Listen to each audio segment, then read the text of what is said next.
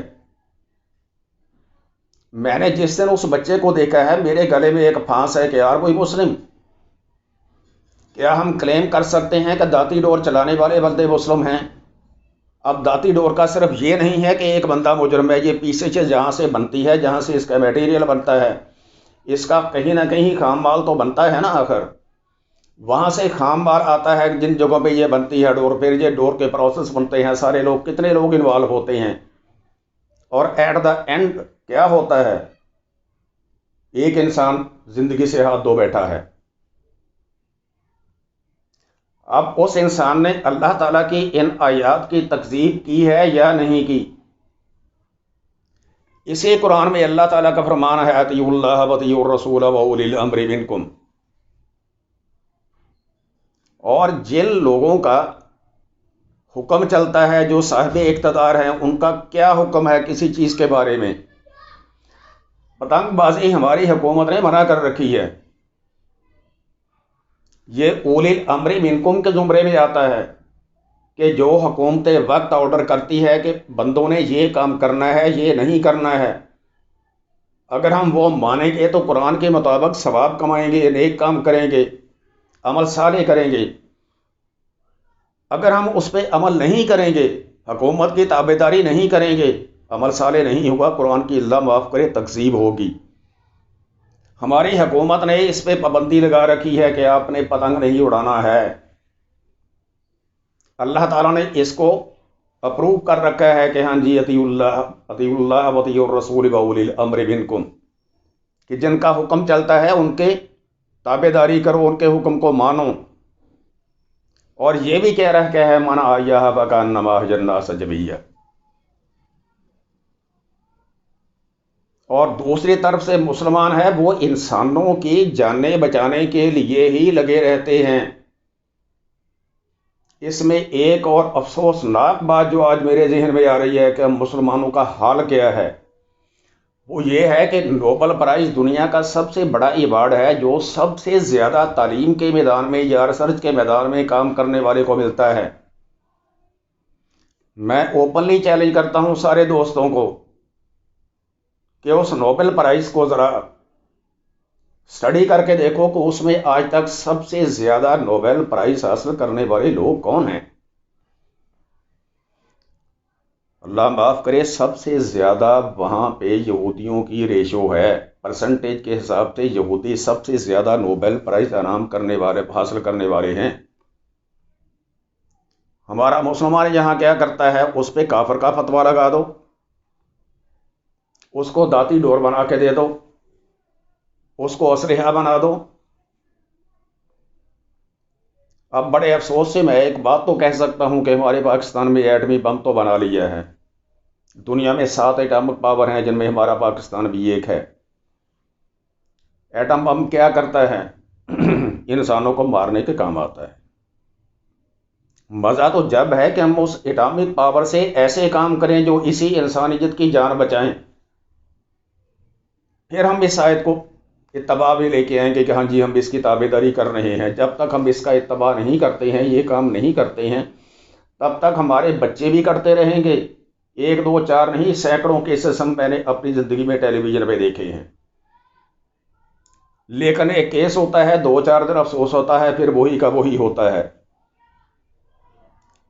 میری اہل اقتدار سے یہ گزارش ہے کہ اگر کوئی کیس ہو گیا ہے تو اس کو پلیز پلیز اللہ کے حکم کے مطابق اس کو کسی سرے تک پہنچاؤ، وگرنہ یہ بار بار ہوتے رہیں گے۔ اب میں یہ پڑھ کے بتاتا ہوں کہ اللہ کا حکم کیا ہے اس کے بارے میں۔ اللہ تعالیٰ اس سے اگلے آیت میں فرماتا ہے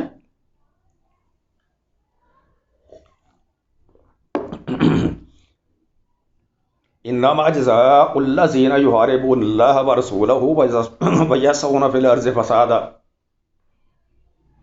اب اس آیت کا ترجمہ ذرا کر کے دیکھو، جزاؤ کا میں چھوڑ کے اینڈ پہ لے کے جاؤں گا، وہ لوگ جو ایسے کام کرتے ہیں جو میں پہلے ڈسکشن میں لا چکا ہوں، جو اللہ کی نہیں مانتے، حکومت کی نہیں مانتے،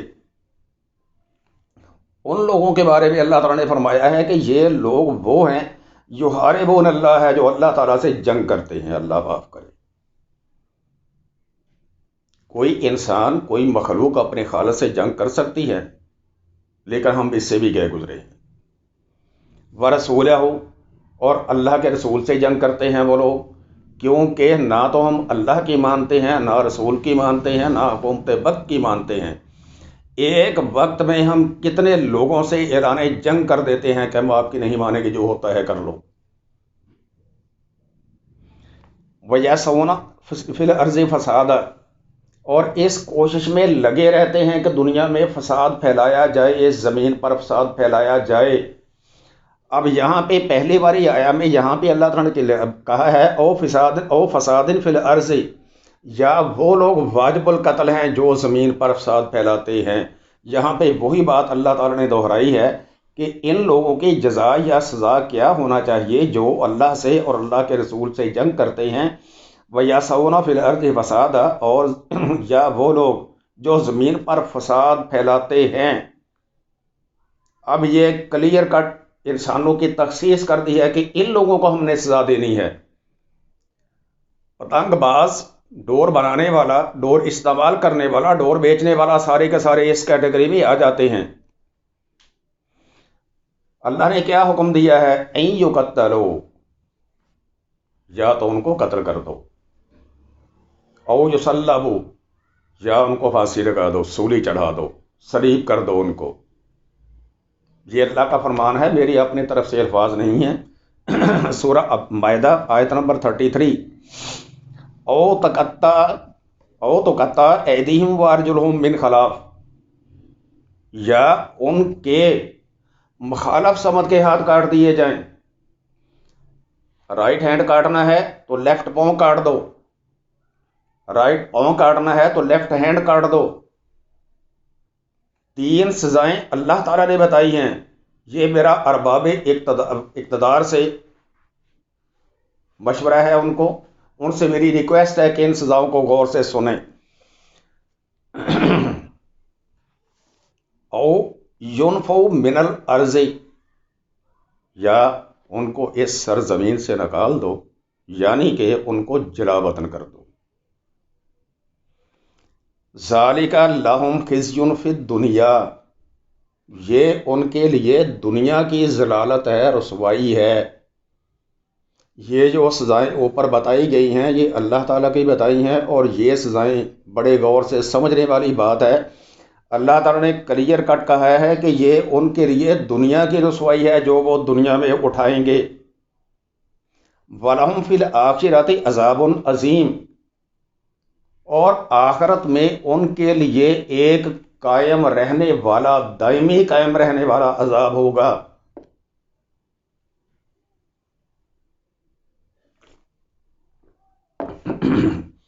عظیم لفظ کو میں تھوڑا سا کھول دینا چاہتا ہوں۔ عظیم کا مادہ ہے عین زوئے میم عظم، ہڈی۔ یہ وہ ہڈی ہوتی ہے جس پہ کسی بھی چیز کا توازن برقرار رہے۔ اگر انسانی جسم کی مثال لیں گے تو یہ ریڑھ کی ہڈی مراد ہوگی۔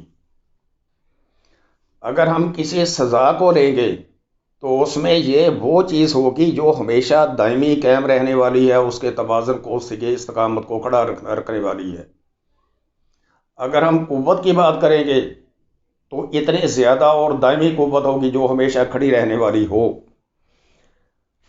یہ ساری باتیں ہو گئی ہیں، اللہ تعالیٰ کے احکامات آ گئے ہیں، ان کے نفی کرنے والوں کی سزائیں اللہ تعالیٰ نے منتخب کر دی ہیں۔ اب اس سے آگے ہے کہ اللہ تعالیٰ غفور و رحیم بھی ہے۔